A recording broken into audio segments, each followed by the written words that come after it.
Saludos y bienvenidos a las noticias para gente despierta. Hoy, tenemos unos titulares que de verdad dan que pensar. Sí, temas potentes. Vamos a hablar de esa tormenta solar tan fuerte que está llegando, pero no solo de los cacharros, sino de cómo nos puede afectar a nosotros. Interesante. Luego, eso de que vivir en la ciudad, pues parece que nos dobla los problemas de salud mental. ¿Será verdad? Un tema clave, sí. Y ojo a esto, ¿y si dormir 8 horas seguidas fuera en realidad algo moderno, antinatural incluso? Ese punto es fascinante. También una denuncia bastante seria sobre cómo las grandes empresas de comida y las farmacéuticas podrían estar trabajando juntas. Delicado. ¿Y las ciudades inteligentes, estas que se están montando en Europa, son pura comodidad o hay algo más detrás? Vigilancia, quizás. Y para rematar, una alerta sobre sacar minerales del fondo del mar. Salvar el planeta destrozando los océanos. Vaya lío. Una contradicción enorme. Pues nada, vamos a meternos a fondo con cada uno de estos temas. Empezamos por arriba, ¿no? Por el espacio. Se está hablando mucho estos días de una tormenta geomagnética, bastante fuerte. G4 la llaman, casi el máximo nivel. ¿Qué es esto exactamente? Pues sí, G4 es serio. Significa que el Sol ha tenido unas erupciones muy potentes. Se llaman eyecciones de masa coronal. Vale. Y básicamente son como explosiones gigantes que lanzan un montón de plasma y campos magnéticos al espacio. Y varias de esas nubes de partículas están llegando y chocando contra el campo magnético de la Tierra ahora mismo, entre hoy y mañana. O sea, una buena dosis de energía solar directa. Exacto, una cantidad de energía tremenda. Y claro, se recuerda lo que pasó en Quebec, en Canadá, en 1989. Una tormenta similar provocó un apagón masivo, 9 horas sin luz, para millones de personas. Claro, y hoy en día que dependemos del móvil, de Internet, de los bancos, el transporte, los hospitales, los satélites para todo, pues el impacto podría ser considerable, ¿no? Sin duda, ese es el miedo principal y por eso se emiten las alertas. Los sistemas tecnológicos son vulnerables, es verdad, pero hay otra dimensión que casi siempre se olvida. ¿Ah, sí? ¿Cuál? El posible impacto directo en nosotros, en los seres vivos. Hay investigaciones, sobre todo ligadas a la medicina espacial, que estudian cómo les afecta el cosmos a los astronautas. Ajá. Y llevan años observando, correlaciones estadísticas entre estos picos de actividad del Sol y ciertas respuestas en la población general, aquí en la Tierra. ¿Qué tipo de respuestas? Se habla, por ejemplo, de alteraciones en los patrones de sueño justo en estos días. Vaya. Un aumento en los niveles de ansiedad o de irritabilidad que la gente reporta. Sensación de fatiga, de cansancio sin una causa clara. Incluso en personas más sensibles, fluctuaciones en la presión arterial o en el ritmo cardíaco. ¿Pero cómo? O sea, ¿cómo puede una llamarada solar a millones de kilómetros afectarnos así, físicamente? Bueno, la hipótesis principal, la más aceptada, tiene que ver con que nuestro cuerpo funciona con electricidad. La idea es que este sistema bioeléctrico nuestro podría ser sensible a las fluctuaciones tan fuertes que estas tormentas provocan en el campo magnético de la Tierra. Como si nuestro sistema nervioso fuera una especie de antena muy fina. Algo así, una especie de resonancia. Ojo, esto no significa que cada vez que nos sintamos raros sea por el Sol, Hay 1000 factores. Claro. Pero los estudios sugieren que es una variable más a tener en cuenta. Si estos días de tormenta G4 alguien se nota más cansado, o duerme peor, o está más irritable, o incluso, fíjate, eufórico o nervioso sin motivo, pues quizá no sea solo casualidad, es una posibilidad que está ahí. Qué curioso.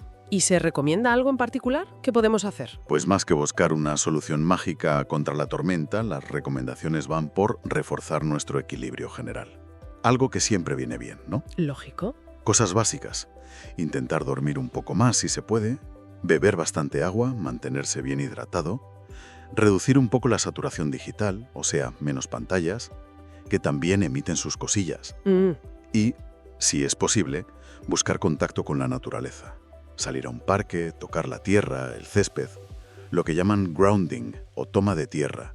A algunas personas les ayudará a equilibrarse. Ya. Son al final prácticas de autocuidado.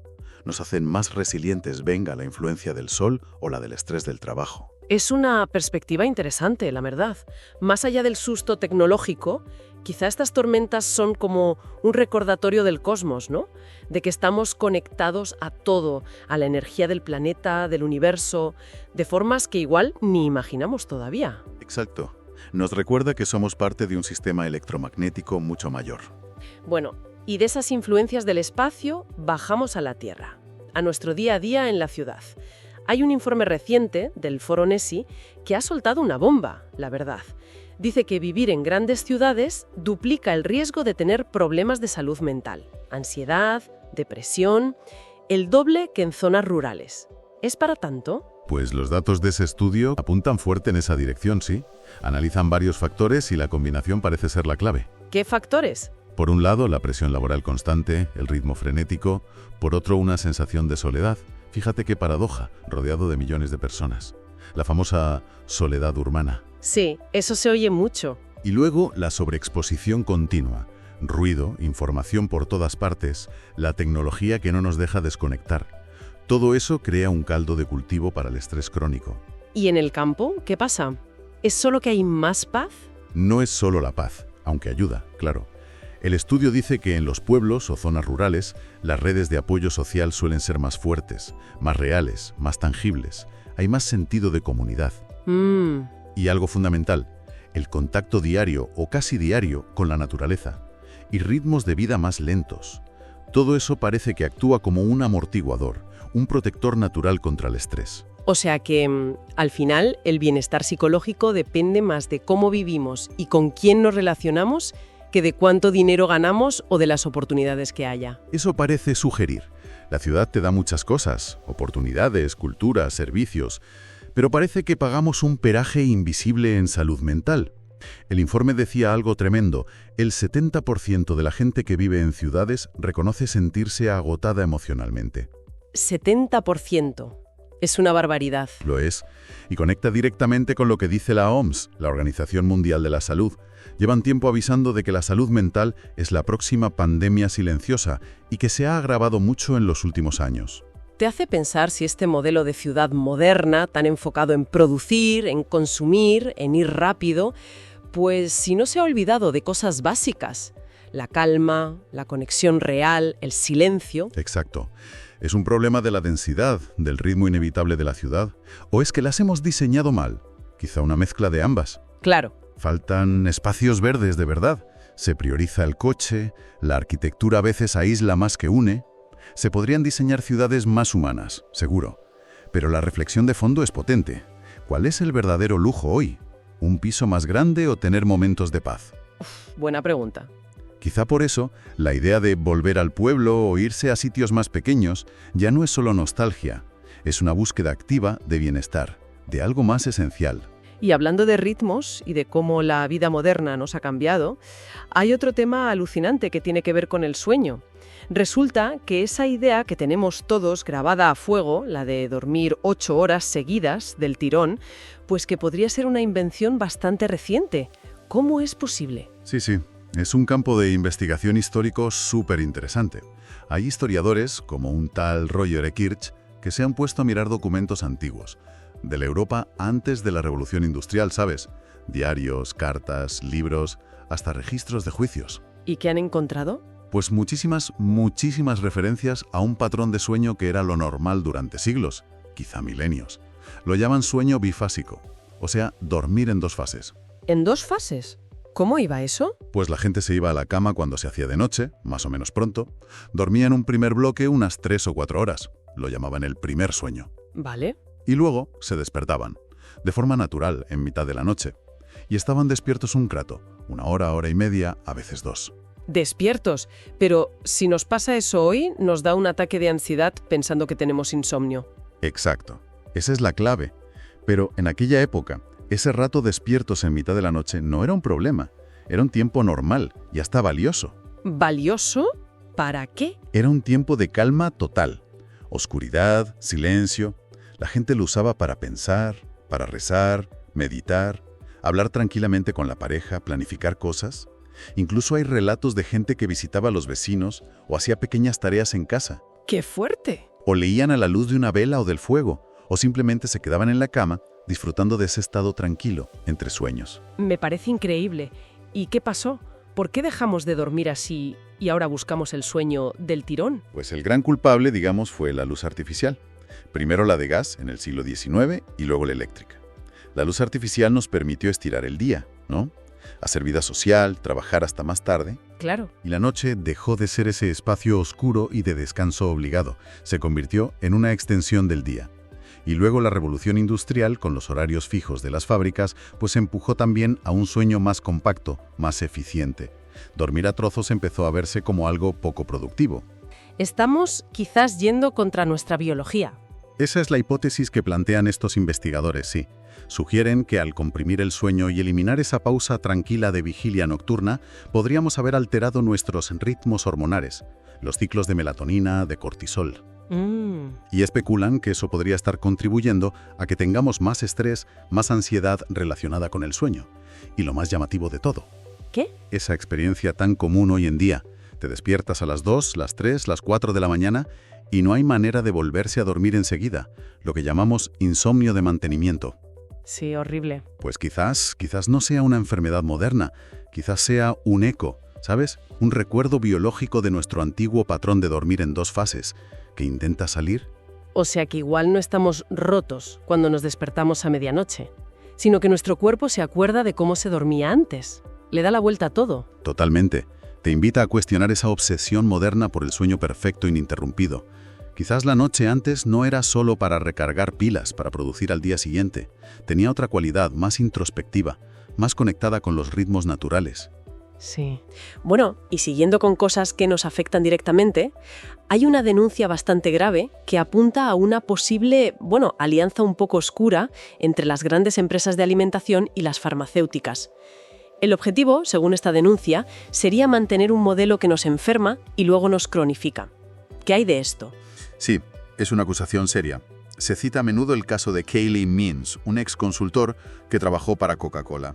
Él afirma haber participado en campañas para, básicamente, bebidas azucaradas. Vaya. Y la denuncia va más allá. Relaciona directamente la dieta moderna, basada en estos ultraprocesados, con un porcentaje altísimo, se habla de hasta el 50%, de las enfermedades crónicas que padecemos. Diabetes tipo 2, obesidad, problemas cardiovasculares. Y señala algo inquietante. Muchas organizaciones de salud, que deberían velar por nosotros, reciben financiación importante de la industria alimentaria. Se crea un círculo vicioso, ¿no?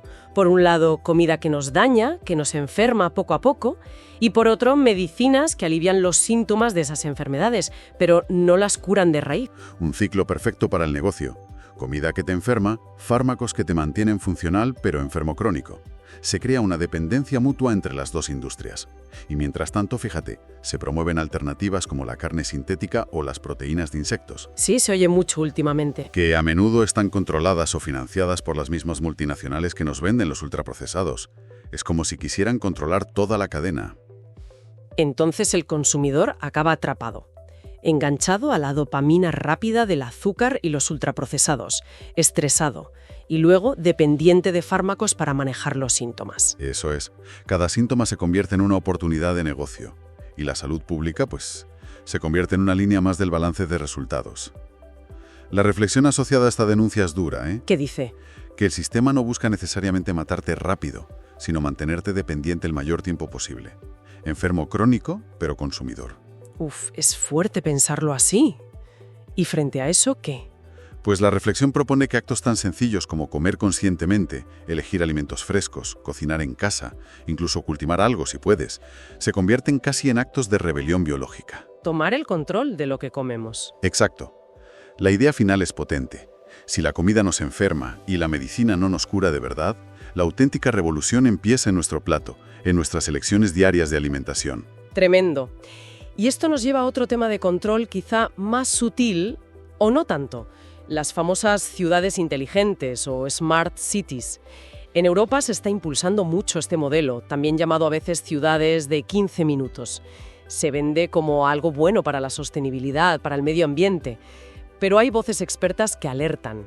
Ojo, que esto podría convertirse en una red de vigilancia total y permanente. Sí, la preocupación es real y creciente. La base de estas ciudades es la tecnología, claro. Sensores por todas partes, cámaras de vigilancia con reconocimiento facial, aplicaciones móviles que rastrean nuestros movimientos, sistemas de pago exclusivamente digitales. Todo conectado. Todo conectado y recopilando millones de datos sobre nosotros cada día. Lo que se vende como eficiencia, como ecología, vamos a optimizar el tráfico, vamos a reducir emisiones, podría ser, al mismo tiempo, la infraestructura perfecta para un control social sin precedentes. ¿Puedes dar ejemplos concretos de cómo podría funcionar ese control? Pues se mencionan cosas que ya estamos viendo o que se están probando. Las zonas de bajas emisiones, por ejemplo, empiezan por restringir coches viejos, pero ¿quién dice que mañana no se use para limitar cuántas veces puedes salir de tu barrio? Uf, Los pagos exclusivamente digitales. Si todo pago deja un rastro, se puede saber exactamente qué compras, dónde, cuándo. Y si no tienes acceso digital o te lo quitan, te quedas fuera del sistema. claro. O los famosos pasaportes verdes o certificados digitales que vimos con la pandemia. Podrían adaptarse para otras cosas. Acceso a servicios, a transporte, basado en tu comportamiento registrado. O sea que la ciudad se gestionaría por algoritmos y nuestros derechos podrían convertirse en permisos temporales. Esa es la gran preocupación. Que esta red de datos masiva acabe alimentando sistemas de puntuación social, como los que ya existen en China, pero adaptados a nuestra realidad. O que se implementen restricciones automatizadas. Si el sistema detecta que has hecho algo indebido, ¡zas!, te limita la movilidad o el acceso a ciertas cosas. Tus derechos como ciudadano se convierten en permisos que dependen de tu obediencia registrada digitalmente. Da un poco de miedo, ¿eh? Porque la tecnología en sí no es mala, puede ser útil. Claro, el problema nunca es la tecnología en sí misma. El cuchillo no es bueno ni malo. La cuestión es quién diseña esa tecnología, con qué intenciones ocultas quizá, y quién la controla. La comodidad que nos ofrecen estas Smart Cities es muy tentadora. Sí, eso es verdad. Pero esa comodidad podría ser el cebo para que aceptemos poco a poco una nueva forma de obediencia. Una obediencia monitorizada y gestionada por algoritmos. La síntesis sería una advertencia, entonces. Cuidado que las ciudades del futuro prometen orden y eficiencia, pero podrían exigirnos sumisión a cambio. Exactamente. Un orden tecnológico que podría costar muy caro en términos de libertad individual y privacidad. Y para terminar nuestro repaso de hoy, una alerta que viene de las profundidades del océano. Hay científicos muy preocupados por la minería submarina. La idea es extraer del fondo del mar minerales como el cobalto, el níquel, el litio, que son clave para las baterías de los coches eléctricos, los móviles, toda la tecnología verde. Sí, es la gran paradoja. Para impulsar la llamada transición verde en la superficie, nos estamos planteando destrozar ecosistemas profundos que apenas conocemos y que son vitales. Instituciones como el Instituto Scripps de Oceanografía en California y muchos otros están dando la voz de alarma. ¿Cuál es el peligro exactamente? ¿Qué pasa si removemos el fondo del mar? El impacto puede ser devastador y múltiple. Se habla sobre todo de la zona mesopelágica o zona crepuscular, en el Pacífico, donde hay muchos de estos nódulos minerales. Al extraerlos, se levantan unas nubes de sedimentos enormes. Esos sedimentos pueden viajar kilómetros y asfixiar a organismos filtradores. Además, se liberan metales pesados que estaban atrapados en el fondo, contaminando el agua. Y luego está el ruido industrial constante, la luz, todo eso en un ecosistema que vive en oscuridad y silencio. ¿Y a quién afecta principalmente? Pues afecta gravemente a esos bichitos minúsculos que son la base absoluta de toda la cadena alimentaria marina. Si dañas el zooplancton, el efecto se propaga hacia arriba. Peces, mamíferos marinos, todo. Pero nos dicen que necesitamos esos minerales para salvar el planeta del cambio climático. Es el argumento que se usa así. Necesitamos cobalto para las baterías y la mejor fuente está ahí abajo. Pero el daño ambiental podría ser irreversible y además contraproducente para el clima. Contraproducente. ¿Por qué? Porque el plancton, además de ser comida, juega un papel crucial en la producción de oxígeno más que las selvas tropicales y en la absorción de CO2 de la atmósfera. Si alteramos gravemente esos ecosistemas profundos, podríamos estar reduciendo la capacidad del océano para regular el clima. Es decir, para salvar el clima en la superficie, podríamos estar dañando el mecanismo que realmente lo regula. Es una locura. La reflexión aquí es, ¿qué tipo de progreso es este? ¿Medido en toneladas de mineral extraído, en lugar de en conciencia sobre lo que preservamos? Exacto. Si para salvar el planeta lo estamos perforando por debajo, destruyendo ecosistemas únicos y vitales, quizá el problema de fondo no es el carbono, quizá el problema de fondo es nuestra codicia insaciable, nuestra incapacidad para poner límites. La advertencia final es seria, entonces. Muy seria. Si seguimos buscando el futuro rascando el fondo del mar, tal vez nos encontremos con que no queda una superficie habitable a la que volver. Es una llamada urgente a la precaución y a buscar alternativas reales, no soluciones que crean problemas aún mayores. Da la sensación de que el mundo está cada vez más optimizado para todo, menos para la conciencia, para la conexión real. Nos dicen qué comer, cómo dormir, por dónde ir. Pero lo interesante es que la conciencia, la intención, eso sigue siendo nuestro. La capacidad de pararse, de observar, de cuestionar, de elegir con un propósito que no sea solo la comodidad o la eficiencia. Quizás la clave no es desconectarse del mundo y aislarse, sino reconectarse de otra manera. Volver a lo básico, a lo vivo, al sol, al agua, a la respiración, a la comida de verdad, a la tierra. Y esa reconexión puede empezar por gestos muy pequeños pero conscientes. Comer poniendo atención, apagar pantallas antes de dormir y estar en silencio, salir a caminar sin cascos y escuchar lo que hay alrededor. Cada gesto que nos devuelve al presente y a los sentidos es como recuperar un poquito de soberanía personal en medio de tanto lío. Al final, toda esta información nos deja con una pregunta, ¿no? En un mundo que nos empuja a la distracción, a la dependencia, a la optimización desde fuera, ¿dónde encontramos y cómo cuidamos nuestro propio centro, nuestra lucidez? Una pregunta abierta para quien nos escucha. Una pregunta fundamental, sí, para navegar estos tiempos que corren. Haz algo pequeño pero consciente. Come sin prisa, apaga el móvil y la wifi horas antes de dormir. Es una revolución silenciosa contra la distracción global. Y si este análisis te hace pensar, apóyalo. Dale un me gusta, haz una pequeña donación, compártelo. Porque la conciencia, igual que la luz, se propaga solo cuando se comparte. Gracias por acompañarnos en este análisis. Nos reencontramos muy pronto. Gracias por permanecer despiertos. ¿Qué está emergiendo a nivel energético y espiritual? ¿Cómo podemos vivir con más coherencia, propósito y bienestar en tiempos de transformación? ¿Qué nuevas formas de sanación, canalización, autoconocimiento o consciencia están tomando fuerza en este nuevo tiempo? El mundo está cambiando y con él también lo hacen nuestras preguntas. Nuevos Horizontes es un congreso para quienes sienten que estamos atravesando un punto de inflexión colectivo. Durante este encuentro, exploramos temas espirituales, de salud integral, energía, misterio y conciencia, desde una mirada actual, práctica y profunda. Nuevos Horizontes, los días 27, 28 y 29 de noviembre de 2025. Para más información, visita www.mindaliacongresos.com o escribe en WhatsApp al +34 644 721 050.